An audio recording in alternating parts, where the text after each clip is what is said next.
I'm a biker, true and proud, ride an iron horse that's free and wild. A biker, true and proud, admitting I'm scared is not allowed. I may not look so mean and tough, but let me tell you, sir, I'm no powder puff.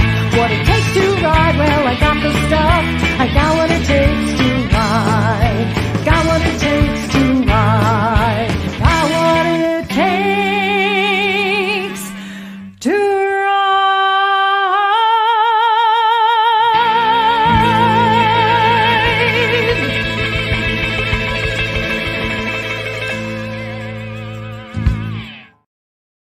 Hi, everyone. Welcome back to It's Never Too Late, where we believe it's never too late to live your dreams, have some fun, or start something new. Fun. Oh, yeah.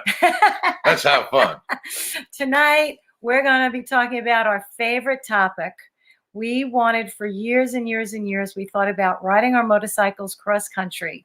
And we finally got that opportunity 5 years ago when we got married. We did it for our honeymoon, 6 weeks. So this is the kind of trip that we told you last week. We're hoping we can take you along with us to watch as we're actually on the road. But we're going to show you pictures of what we've done so far. The first thing we're going to talk about is our wedding. We wanted to make it a mixture of elegance with a little touch of motorcycle. So this was our wedding invitation. And we thought it was just, we had it engraved and pretty writing, and we just thought it was really sweet with the motorcycle on it. That's what I meant by little touches. What are the odds of finding an invitation like that with a bike and the roses? Yeah. It was unbelievable. Went over real well. Yeah. Now, the fun thing, we were figuring out what we could do for a centerpiece. We wanted to make them. And Curtis, as you know, is very handy with a hammer and nail. We only needed 20. But I made over 100. Okay, if you because the colors had to be right, the sizes had to be right, the finish had to be right. So we made 100 of them. If you look there, you'll see we put motorcycles on them. We had a ball jar with a candle, and we had the flowers, and every table had that. And I was downstate in New York on Long Island, and I was on the beach, and I gathered up a whole bunch of pebbles every time I'd go and put them in the jar with the flowers. In the meantime, he was up here cutting trees so he could make the base he had to make it himself, and he had to plane it. He says it's got to be flat on both sides so that it will stay still, it won't rock, and it'll hold everything before he varnished it. So tell them what happened. So I got a planer, and I'm planing now. Like I said, I made over 100 of these things. We needed 20. But every piece of wood is a little different. Every cherry wood, and maple wood, and whatever else we had cut. So now I got a planer, and I'm putting them through the planer, and one gets caught and shoots back. The planer happened to be a little too close to the building. Well, when it shot back, it caught my hand and smashed my finger. It kind of looked like it exploded. So my neighbor ran me to the hospital, and we called her up. I get a phone call from Matt, from our neighbor. And he said, he's okay, but he's in the emergency room. I'm like, what happened? What happened? He goes, well, he injured his ring finger. I go, which hand? Because all I'm thinking is not only the ring, but which hand uses the clutch on the motorcycle for our trip. This is what I'm thinking. It's only one finger. I would have figured it out anyway. So it was his brake hand. It wasn't his ring finger. So I was like, oh, okay, he'll be all right. And then he proceeded. No, we don't have to stop. Oh, no. So Matt takes a picture of his finger with a finger that exploded, and he sends it to me on my text message. So but this is not surprising. All right, so that was anyway. They came out really good, and there wasn't one left. The only one we have here. That was from ours. That was from our table. Yeah, and it had 2 red bikes on it. We both rode red bikes at the time, so that was ours that you saw the picture of. Yeah, that was us. Everybody else got one bike on theirs. So the day of the wedding, I'm in a pink gown. And my husband is riding his motorcycle to the church. I took a limo with the 2 girls that were with me. And this is the picture of him as he's riding off to the church. And we had a beautiful church wedding. I cleaned the bike that day. Yeah, he did. 2 hours. We don't tend to clean our bikes. No. We're too busy riding. Uh, But that's the song you heard last week, Too Busy Riding. So we get to the church. We have a beautiful church wedding. That's us coming back down the aisle. That material, by the way, my dad brought back from Japan in 1970 something and gave it to me as a gift. And I finally had a dress made out of it. It was for our wedding. So that was real special. So at the end of the wedding, I put on these stretchy white pants. I hopped onto the back of his motorcycle. My girlfriend put a veil on a helmet, and Curtis rode me to the reception on the back of his bike. And you see the Just Married sign there. And that my girlfriend made for us. So that's how we got to the reception. And when we got to the reception, they put us on a boat. And they brought us in by boat to the reception. while the cocktail hour was going on, which we never saw any of it. There was supposed to be a suckling pig there and everything. Never got to see it. So if you notice, we had all our pictures taken, the posing and everything before the wedding, because you can see my hair in that picture. It just got blown like crazy, which was fine because we were just at that point, we're married. We're just going to the party now. We're going to have a good time, and all the pictures are already taken. So that was our entrance to the reception. And nobody saw us come in really because they were too busy eating. Yeah. They ate everything. We're like, they had us sitting out in the bay for like ever. And we're like, why can't we go into the reception? They go, well, no one's coming out. They're all inside. They're too busy eating. So nobody cared about the bride and the groom. They were just having too much. I was so glad they ate everything too, because you just pay all that money for all that food. and they ate it all. So that was fantastic. They never saw anybody finish all the hors d'oeuvres. Right? We even had that chocolate fountain. By the time I got to it, there was crumbs. I didn't even see it. I didn't even see it. It was great. It was really everybody had such a good time. Great one. And they still talk about it. Yeah. And we had a picture taken there, of course, but you can see my hair by that point but yeah, we were married there, and pretty reception area. Oh, we got to tell you about the cake. We didn't know what to put on the top of the cake. We didn't know if we should put motorcycles on the top of the traditional bride and groom. And finally, Curtis. The cake was included originally. And then when we went to get the cake, we ended up taking two designs because they were busy. They were backed up. We had to waste some time. So we're looking through a book, and we asked them to blend two cakes together. One cake had the flowers coming down it. The other had all this like lace. They did the icing like lace on it. So we had them do a combination of the two.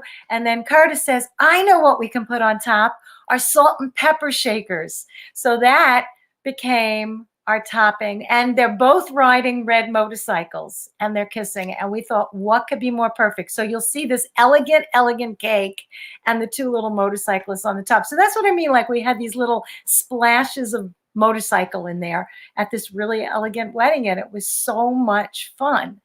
And the big thing was my big surprise, my gift to my husband that day. Oh, he says, about a month before, we had to pick out the music. Actually, a few months before, we had to pick out the music. So I said, is there any song you want to dance to, whatever? He goes, nah, you take care of the music. I went, great. She took care of everything. Yeah. Month by month, she had a whole schedule of everything I had to do. All I had to do was make those pieces of wood. Yeah, that was it. Girls, okay. The women know that. Yeah. I had to show up too. You had to show up. Yeah. Yeah. So, I'm talking about. So I decide, okay, unbeknownst to him, I wrote a song for our wedding. I'd been working on it for months. I snuck off to the recording studio and I recorded it. We mixed it, mastered it.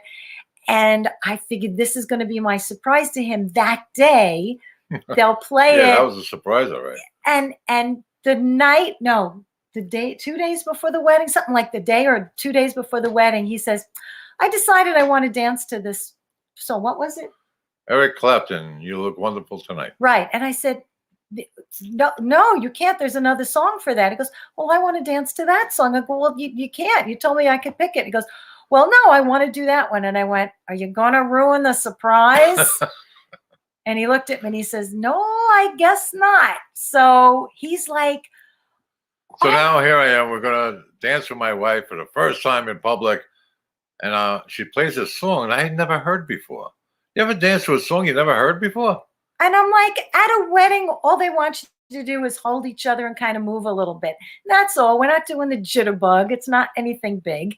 It was just going to be a slow dance, which the song was. So he's trying to listen to the lyrics, trying to dance with me, and the song is called "As We Ride This Road Before Us," a biker wedding song. And here's the song. Oh, and before you play it, the first part of it shows pictures from our wedding, and the second part of it shows pictures from our cross-country honeymoon, which we're going to talk about after the song. Yeah.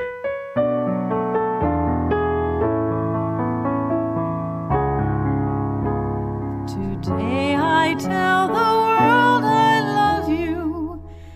It's forever, for all time, as we join our lives together and you place your heart in mine, encircled by these rings of gold, two bands that have no ends. Through the twists and turns, I love you. Through whatever's round the bends, I will honor and uphold you forever as we roam on adventures far and wide, or nestled in your arms at home. As we ride this road before us, coasting byways side by side, on the switchbacks through the meadows and the highways that we ride, you will know I'll be beside you. Through the dark roads, through the storm, you will find in me your refuge. I'm the hearth that keeps you warm. When life throws us detours or gravel by and by, we will cherish every challenge that we conquer, you and I. For the times our road is paved and straight, and times of potholes too, I will thank the Lord our God above, because He gave me you. As we ride this road before us, coasting byways side by side, on the switchbacks through the meadows and the highways that we ride, you will know I'll be beside you. Through the dark roads, through the storm, you will find in me your refuge. I'm the hearth that keeps you warm. Just be sure of one thing always, that I love you, there's no doubt. No matter what the path, and babe, no matter what the route, because I don't fear the road ahead, the dark nights or the cold, because I know you're with me as we ride along the road. As we ride this road before us, coasting byways side by side, on the switchbacks through the meadows and the highways that we ride, you will know I'll be beside you. Through the dark roads, through the storm, you will find in me your refuge. I'm the hearth that keeps you warm. You will find in me your refuge. I'm the hearth that keeps you warm.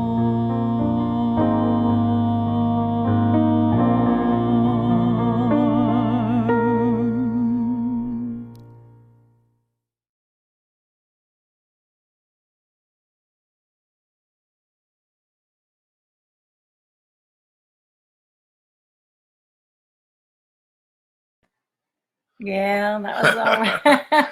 Wow, feels like I just did that whole trip all over again. Yeah, happiest day of my life. Absolutely.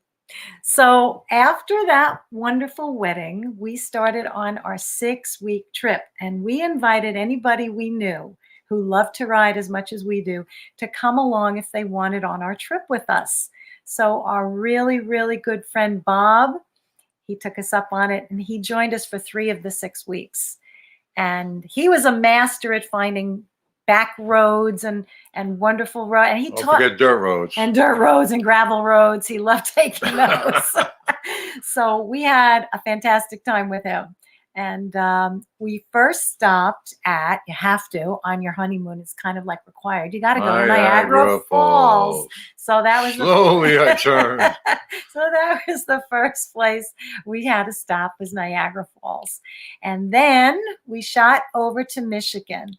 And we had heard about, well, Bob had heard about it, a place called Sleeping Bear Dunes. Sleeping Bear Dunes is this, from the parking lot, it just looks like a hill of sand.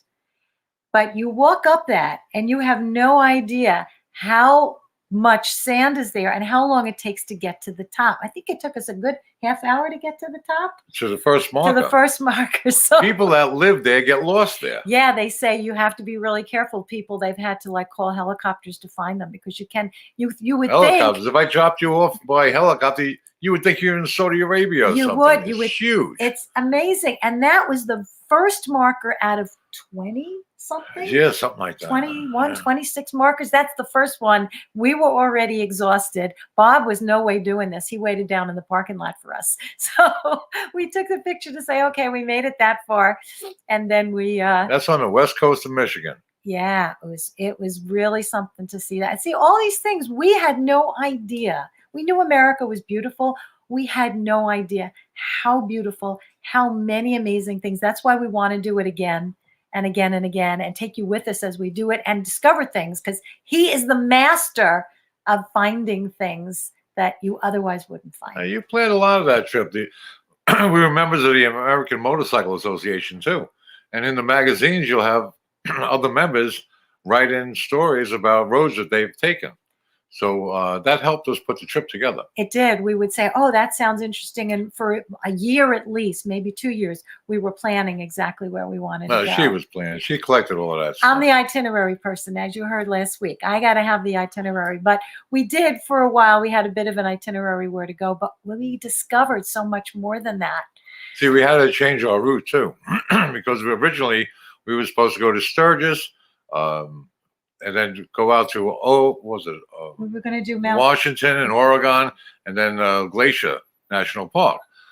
But a week prior, there was fires going on, and somebody who left Sturgis a week prior to our arriving there tried to get to Glacier Park, Oh, that's and right. they couldn't And get by couldn't. because the smoke and the fire blocked them off. Yeah, So we decided to go south instead. We had Colorado, Utah, Wyoming. I was and- thrilled oh, because Grand Canyon was number one on my the bucket Grand list. So we Canyon. got to do that. That's So a I story was- by that- itself. well, we'll tell you that one. We have a song about that one too. But anyway, right now we're still in Michigan. So Oh, we yeah. found out it was cherry season in Michigan. We were there the end of August, beginning of September. And we found this little farm stand, and they had fresh vegetables, and they had these delicious cherries.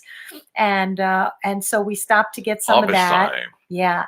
And then we wanted to get over to Wisconsin. This was a good geography lesson too, because that was never my strong suit. So I got a whole better idea of where things were. We took a high-speed ferry. Now, what this picture is, we were up on top, looking down at where our motorcycles were parked on the deck of the boat. And those are the two jet water. It's like a hydrofoil. This So those two arms go in the water, and that's basically what it rides on. That's why it's so fast. and it was so fast you couldn't even stay outside. It was that windy. You had to stay inside. And it was about an hour, 2 hours to get across Lake Michigan.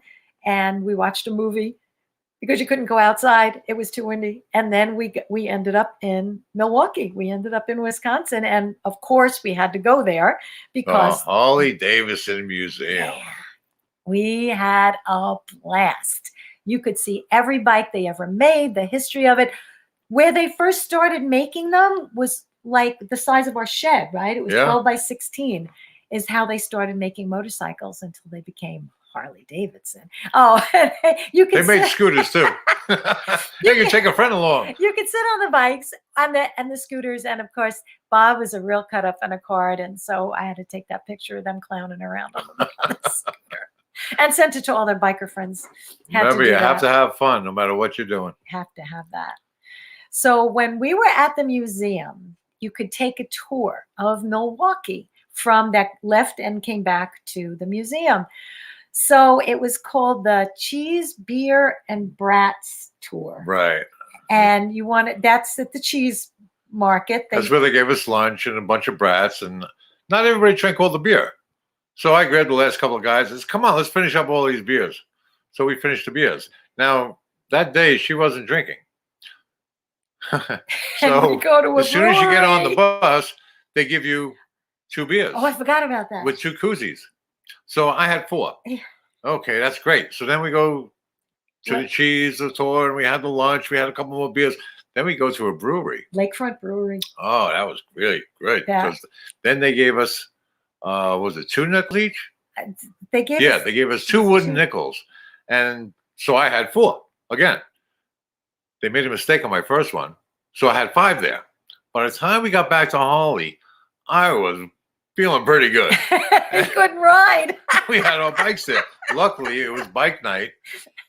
So I was able to get coffee. We walked around, looked at all the bikes. And, We had to stay there for Oh. hours. It was a good thing they had like some stuff going on that we could meet people and see things because you got to go with couldn't the ride. flow.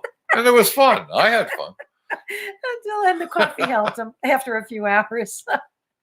So after Michigan, we were going now to Sturgis because we timed our wedding so that we could make it to the 75th anniversary of the Sturgis Motorcycle Rally. And Sturgis, bikers know, is the biggest rally in the country every year. It's huge. They'll get a million bikers. And this year they got 2 million because it was the 75th anniversary. So we were taking our time to get to Sturgis. Along the way, we went through the Minnesota farmlands. And it was just beautiful riding these roads. We don't like to ride highways. We take back roads. And this was really beautiful going there. And when we didn't stay in Sturgis. We first stayed in Wall, South Dakota. And Wall evidently has a famous draw. They call it the famous. Hey, look at that hat. Yeah, that's where I got my hat. He got There his it hat is. there. The Yeah. Wall Pharmacy is really about the entire block of stores turned into one giant store. They knocked down the dividing walls. Wall Drug backyard, and it's this huge thing. It's a famous place. Never heard of Who it knew, until I right? got there. So I am sitting on a giant jackalope. Now, jackalopes are legend there. They look like rabbits with antlers, but no. And it's called a jackalope, and they swear that they exist. So much so that when we went to a museum in Sturgis of all the animals in South Dakota, They had mounts. they had a jackalope mounted. But they'll have that at Gander Mountain also and And that Bass Pro Shop. And so yeah, on. but it does. I hate to break it, doesn't exist. But I thought it was hysterical. They actually had it in the museum with all the other animals to kind of see who were the real tourists. Well, it was either a very big deer, a very big rabbit, and a small deer. Something had to happen. I don't know. Yeah, but of course they're not really that big. But it was that was great. So our first day we get there, the next day we have to ride. We have to see people go to Sturgis because of the riding more than for the rally itself, because the riding out there is exquisite. And from Sturgis, there are so many sites that you can ride to in a day and get back. The first one we went to was the Badlands.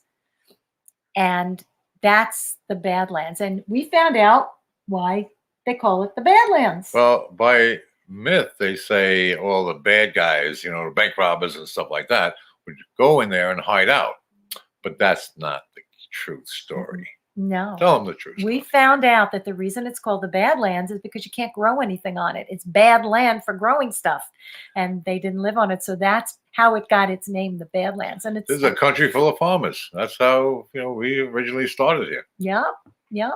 So we learned, that was one of the things we learned. We went to a lot of national parks on this trip, and that was one of them. Then we did, I think it was another day. This Sturgis. We did, well, no, first we did Devil's Tower. No, that's after. All right, well, whatever. We're going to show Devil's Tower now. Devil's Tower in the background there was made famous in the movie Close Encounters of the Third Kind because he kept building it out of mashed potatoes, and that's where he ended up going, where the aliens were. But it's this really interesting formation. You can see it better there, and you can walk all the way around the bottom of it, which we did. Yeah. We walked. The sides of it seem to be like 5-sided giant crystals. So the true story, because of course we bought a book on that, the true story about it, you see, the Indians had a story that it got all these scrapes inside from a bear because the Indian tribe was on top and the bear was trying to get to them. So all those lines in it were from bear claws. Giant bear claw marks. But the truth of the matter is they believe it was inside a volcano and all the dirt around it eroded. And that's kind of like what was left. Yeah, they have a lot of theories about what actually formed that. We saw people scaling it. They were mountain climbing it. Rock climbers. Rock climbers. Yeah, that was pretty amazing. But we had a beautiful day. We just walking around the bottom of it was a nice hike. And it was really something to see. And it was a beautiful ride there because with all those 2 million bikes. Wait a minute, you like my hat? I didn't ask anyway. Isn't that a great hat? I love that hat. All the I love way the from guy South that's in Dakota. it. Yeah. It's the man that makes the hat, honey. Yeah, what does she want now? We end up getting him a hat just about every time we go away. Oh, honey, look at this hat. Doesn't it look good on me? And he looks really good in cowboy hats. So we end up getting him cowboy hats. Okay, now this is Deadwood. This is Deadwood. We had to go there because, again, it's right nearby, and it's the legend of Historic. Wild Bill Hickok. And that's where he was killed. And we found out a lot there that it had flooded. And what they had to do, if you want to see the actual place where he was playing cards and was killed, you have to walk down about 6 or 8 feet. Yeah. Because they had to build up the whole town because of flooding. So you had to walk down the step. They kept that intact. They didn't ruin that because it was historic. But a lot of the original town's not there. They had to get rid of it and build it higher. But there were so many. We didn't even get to see all of Deadwood because they had there was just the so much cemetery and all that we didn't even get to see. But there are all these wonderful, great town. all these wonderful motorcycles too. When you go on these trips, you see these amazing bikes. They've got them looking like dragons. They've got them. One of them looked like a horse. Bikes, amazing. And the stop pedal said "Whoa" on it, and he had a saddle, a real saddle with a horn on it, like a Western saddle. We saw some amazing things there, and that was Deadwood. And you could have your picture taken, and you could get in costume. He didn't need half the costume because he had the hat. So we walked around, and they had a second floor, and it was like, oh, you could be like a saloon girl or this or that. And we saw they had this old log cabin looking thing with a whole wooden door. And we go, that's it. Because that's what we always wanted was now we had. Gangster cars. They had a whole bunch of different sets. And we saw that. We fell in love with it. We said, that's what we want to live in is a log cabin, which is where, thank God, we're here right now. Can you see the fire? Can you see the fire going? It's kind of going out now because it was getting warm. But we built this, and that'll be a whole other show. We talked a little bit about that before. We actually built our own log cabin. At least it's a log cabin on the inside. So we will continue. Wow, that went fast, didn't it? It did. You saw that quick picture of Mount Rushmore. Did we show the Mount Rushmore picture? No, I but don't we think stopped so. there. Oh, there it is. And it looks real small in the background. We thought it would look bigger, but it is big. You just can't get that close to it. So next week, we're going to continue this. We're going to start off with Sturgis, and we're going to tell you a little bit more about the bike rally itself. And we're so glad you joined us, and we can't wait to see you next week. So we'll see you then. Take care now. Thanks. There was a dream, such a dream, just a staring at me, the stage on which I will be singing my song. Yes, I know before